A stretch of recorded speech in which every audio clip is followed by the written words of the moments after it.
channel. Hari ini saya berada di kantor BARI, Badan Riset dan Inovasi Provinsi Bali. Kita akan mengetahui keberadaan BARI Provinsi Bali sebagai badan riset inovasi yang memang mengakomodasi inovasi yang berkembang di daerah Provinsi Bali. Dan hari ini bersama Kepala Badan Riset dan Inovasi Provinsi Bali, Bapak Insinyur Imade Gunaji MSI. Pak Made, dengan keberadaan BARI, karena kan ada semboyan di BARI, moto BARI, apapun program dan kegiatan pelaksanaan pemerintahan berbasis riset, Pak. Kira-kira bagaimana penjabarannya untuk BARI? Gini, terima kasih Om Swastiastu.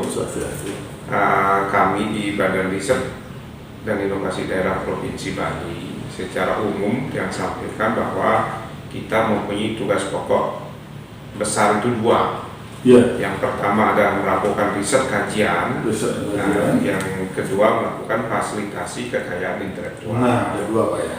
Nah, ini diharapkan dibangunnya BARI, Badan Riset dan Inovasi ini adalah bagaimana mengkoordinasikan, memberdayakan sumber-sumber daya riset yang ada di Provinsi Bali dan juga ada di luar Bali, kan begitu.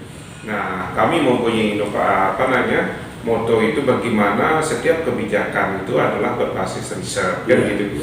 Artinya apapun yang dilakukan kebijakan itu adalah ada fakta-fakta, data-data yang mendukung, kan gitu. Di contoh misalnya pemerintah Provinsi Bali membangun suatu perusahaan daerah pengelolaan kebudayaan Bali, tentu ada kajiannya. Betul. Apakah dari sisi daerah itu memang dibutuhkan nggak dari perusahaan tersebut? Terus bagaimana dari kelayakan terhadap riset-riset yang sudah dilakukan di Provinsi Bali sudah ada berapa, Pak? Nah, sekarang pada saat sekarang kami kan baru dibentuk pada tanggal 2 Januari 2020. Baru setahun lebih lah, setahun lebih ya. Nah, sayangnya ketika kami dibentuk itu adalah pertama kena pandemi COVID, tentu karena kami ini kan dibentuk ini tanpa mempunyai sumber daya periset. Jadi periset itu adalah diada yang banyak di perguruan tinggi. Betul. Tentu strategi utamanya adalah bagaimana melakukan upaya-upaya bekerja sama dengan perguruan tinggi.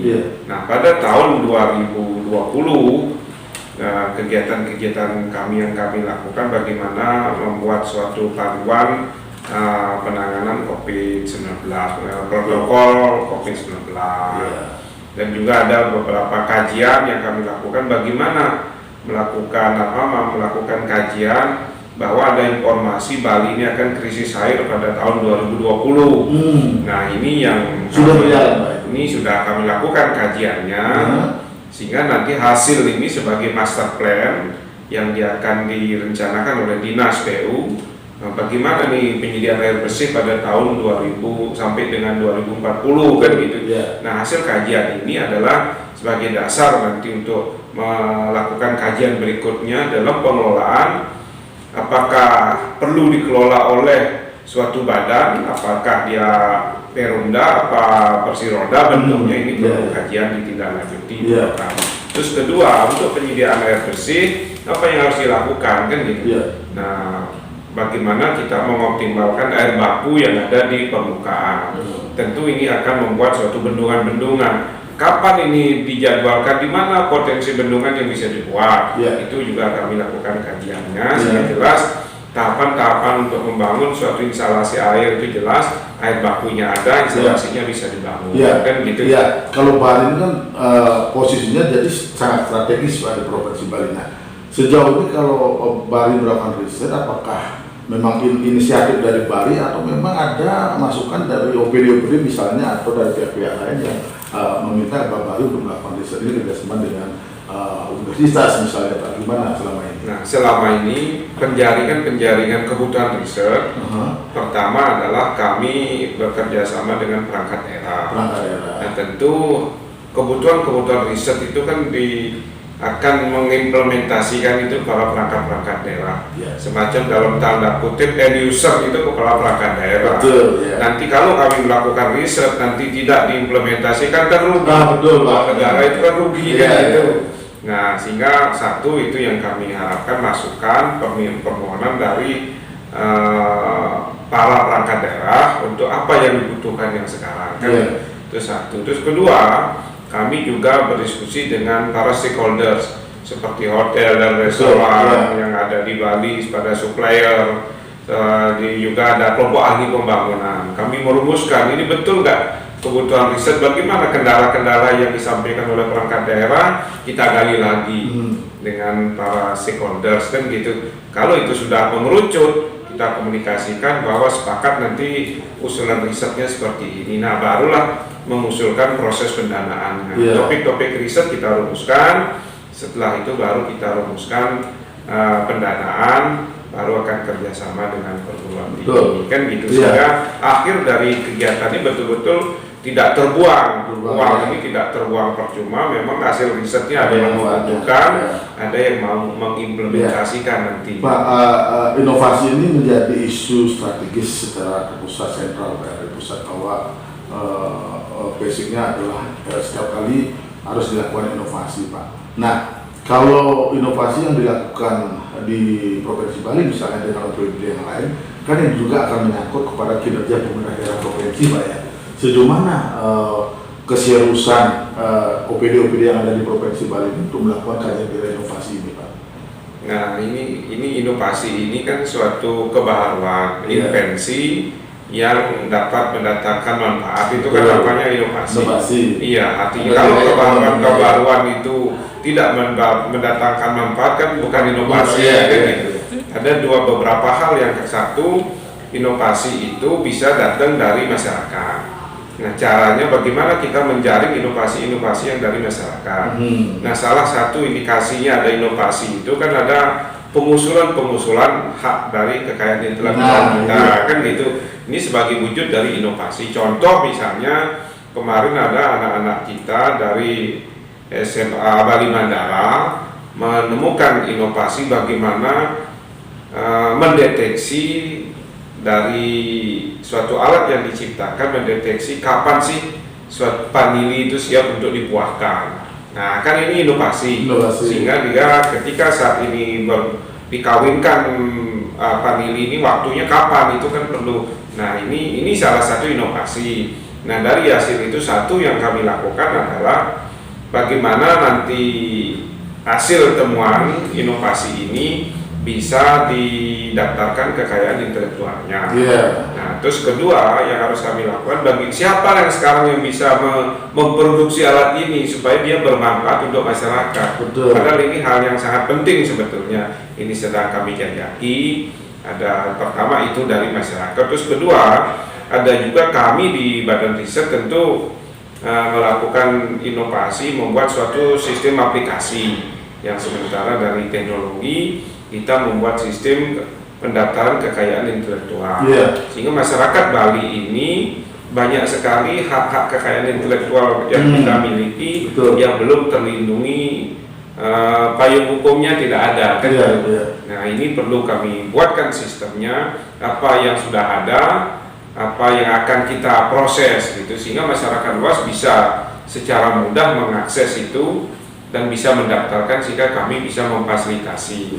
Nah, ini sedang kami garap sehingga nanti masyarakat dan para perangkat-perangkat daerah sebagai sentra kekayaan intelektual di masing-masing kabupaten bisa berkolaborasi dengan kami kan gitu.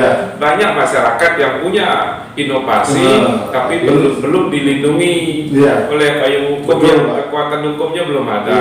Tapi satu, mereka tidak tahu caranya. Kedua, barangkali seperti contoh anak-anak didik tidak punya dana dia.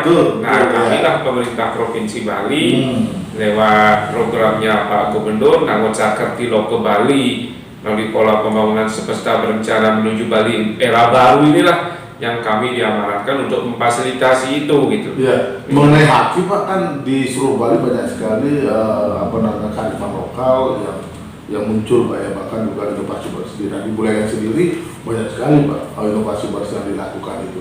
Tetapi ada kecenderungan bahwa masyarakat yang berinovasi itu dia enggan untuk mendaftarkan karena mungkin masalah dana, karena belum kerajinan misalnya, ketika kemudian dia punya inovasi yang didapatkan menjadi hak kekayaan intelektualnya sendiri, tapi karena kemudian masalah ekonomi ini, bagaimana menjebatkan ini dari Bali sendiri?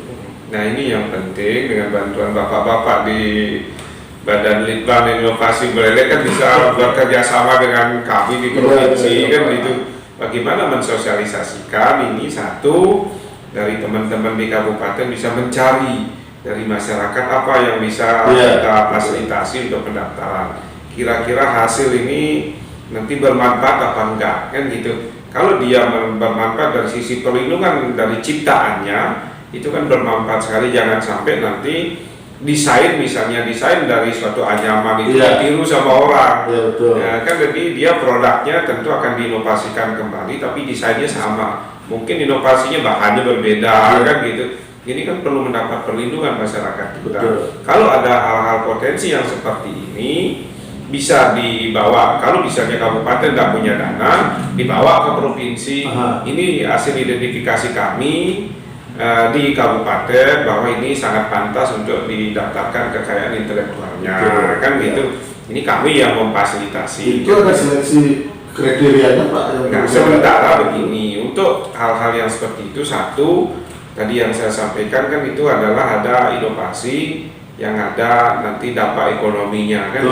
Satu, ketika nanti ada semacam kearifan lokal lah yang terkandung, misalnya satu, ada suatu anyaman yang motifnya spesifik di suatu daerah, tapi dia satu adalah dia menyerap tenaga kerja yang banyak di sana, terus kedua bahan bakunya dari lokal. Ya, branding Bali-nya ada ciri-ciri khas Bali-nya yang kita prioritaskan. Ya, kan ini banyak sekali hal-hal yang karena kita terbatas dan yang terbatas yang menjadi prioritas adalah yang ada branding Bali-nya. Satu itu adalah dari dari pemiliknya adalah Keramo Bali. Kedua tentu ada branding Bali, ciri khas Bali, entah desainnya Bali, bahan bakunya dari Bali, sehingga sumber daya Bali ini betul-betul termanfaatkan untuk kesejahteraan masyarakat Bali. Itu cita-citanya seperti itu, Pak. Kemudian setahun ini Pak Bali berapa kekayaan intelektual yang sudah difasilitasi barangkali untuk yang kemarin pada tahun 2020 itu ada 28 yang kita fasilitasi pendaftarannya. Nah, pada tahun 2021 kita merencanakan itu ada fasilitasinya 75. Nah, yang sudah masuk ke badan riset itu ada 107. Sudah kita identifikasi. 107 dari berapa Pak tadi? Jumlahnya yang kita akan targetkan 75. 75 sisanya mungkin ada sudah ada masuk kemarin yang pompa itu dan dari git-git itu pompa hisap itu kami sudah fasilitasi. Yang pompa hisap dari git-git itu mudah-mudahan nanti kita bisa patenkan itu, kita sudah fasilitasi pendaftarannya sehingga nanti salah satunya di Bulelek. Baik, terima kasih Pak Adi. Sahabat Bali Bang Jena, itulah wawancara eksklusif saya dengan Kepala Badan BARI, Badan Riset dan Inovasi Provinsi Bali, Bapak Insinyur Imade Gunaja MSI, berkaitan dengan keberadaan BARI yang memang sangat strategis. Muaranya atau basicnya semua program kegiatan harus melalui riset. One OPD, one innovation, one field, one innovation. Sampai jumpa di materi yang lain.